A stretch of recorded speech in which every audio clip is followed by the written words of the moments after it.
Hello guys. So for today's video, yan, day off natin ngayon. Punta tayo sa may gawin ko ngayon is punta ako sa may IBK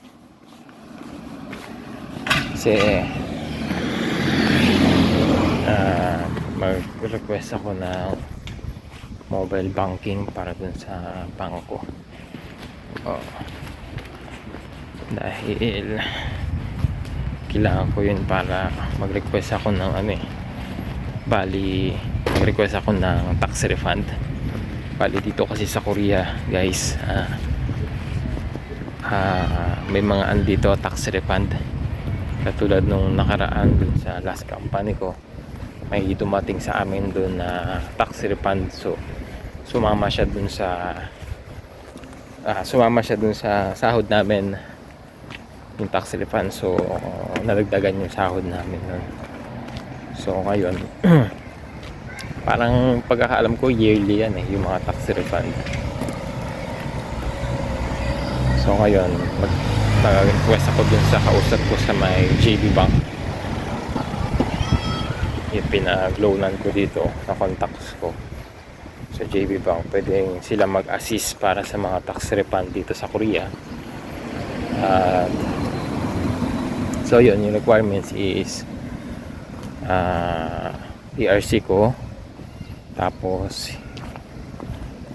yung yung sa may bank, kailangan ko na mobile banking para doon sa bangko. Kasi actually wala akong mobile banking pa, kasi dati doon sa Gochang malayo yung nearest bank ng IBK, which is yun yung pangalan ng bangko. So maraming bank dito sa Korea. So dahil IBK yung bank, wala akong na mobile banking. At ang policy nila para magka-mobile banking guys, magpunta kami sa branch kasi may sisend sa yung OTP.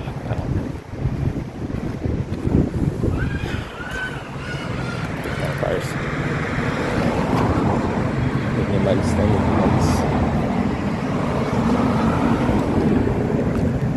So sayang din kung dati makuha yung tax refund mo ngayong taon. Sana makuha natin. Tsaka actually dito kasi kaya may mga tax refund na ganyan, dahil maganda yung gumagamit ka ng ATM kesa sa nagka-cash ka. Kasi kapag ATM yung ginagamit mo, parang yun, doon nang gagaling maging tax mo, kasi parang nagbabayad ka ng tax.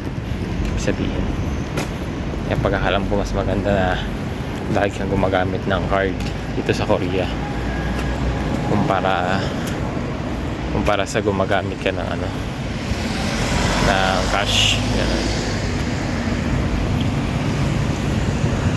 Nagbabayad tayo ng tax lalo sa mga binibili natin, lalo yung mga malalaki tayong binibili tulad ko. Dahil nga doon sa JB Bank is nag-loan ako dyan. Loan ako dyan na nasa 400,000 pesos. So syempre monthly kinakaltasan nila ako. So yun, payment ko yun, nagbabayad ako yung sabihin. So may naiipon. So yan ang view natin ngayon. Medyo maaraw ngayon, unlike sa kahapon, medyo mainit, maulan.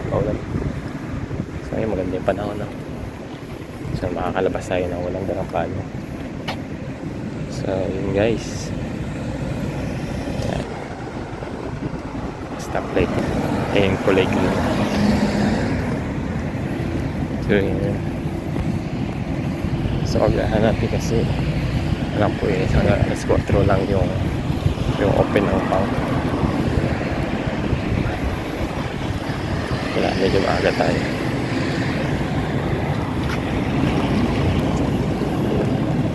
Palit akong tumawid.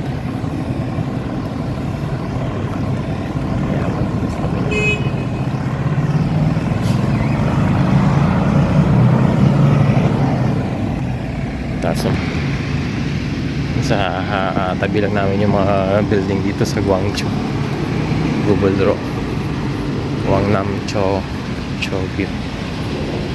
So yan yung view ngayon na araw. Hindi naman ganun kainit. Maaraw na kailangan din natin yung araw eh.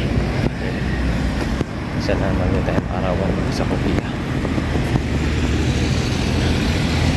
So matagal-tagal din tayo nakapag-upload ng mga video, no?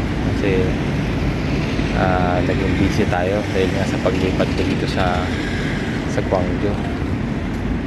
Naging busy tayo pag-prepare, tapos nagpadala nga rin ako na balikbayan sa Pinas. So dami kong nasikaso din.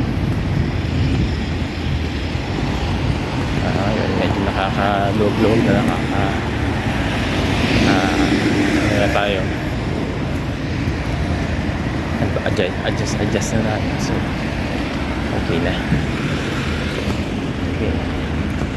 So yun, nakapagbalik vlog na tayo.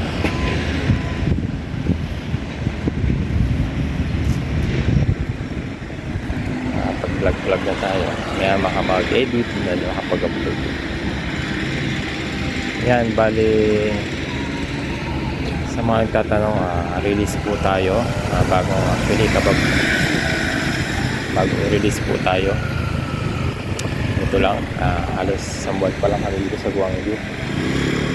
So okay naman, smooth.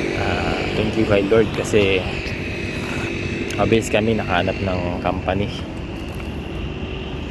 Hindi na namin naranasan na mag shelter na usually naranasan ng mga release sa Korea. Kami, mabait si Lord talaga kasi talagang pagkaalis namin doon sa company, trabaho na agad kami dito. Napakabilis. From metal company to food processing bread company. Ganun.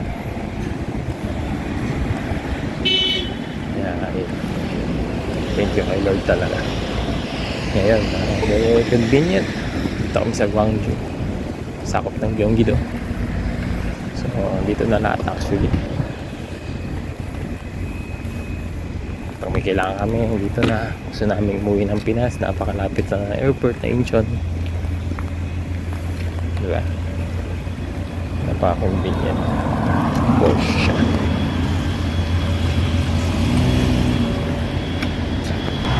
So yan ang view dito sa amin. Time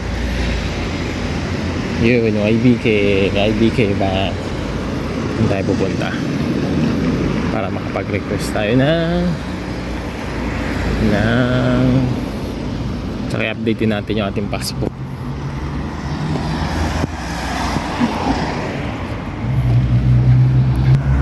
Update ko kayo mamaya guys kung ano mangyayari.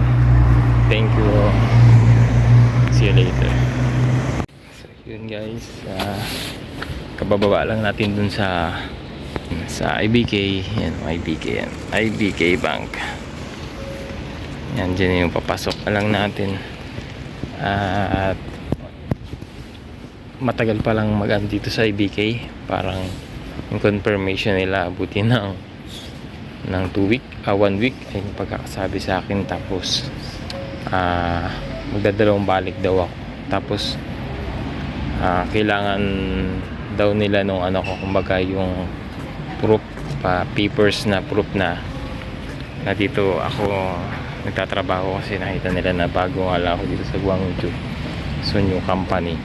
Parang sabi nila is kailangan muna na insurance information na ipoprovide or asikasuhin daw ng company kung bago nila ako ma-issue ng mobile banking. So dahil nga wala pa akong unang sahod dito sa may company, parang wala pa akong ganun yung insurance information na dito na mismo sa company akong bago. So pero okay lang, at least nakapunta na ako, na-arrive na. So balik na ako siguro pag nakasahod na ako. So may dadalhin akong papers, yun yung pakita ko yung contract, tas yung katunayan na dito nga ako nagtatrabaho dito sa company namin bago. So yun lang guys, thank you for watching. yun sa mga bago sa Korea, pwede nyong mapanood o magamit ng mga video ko para sa ganun mag-guide sa inyo dito sa journey nyo sa Korea.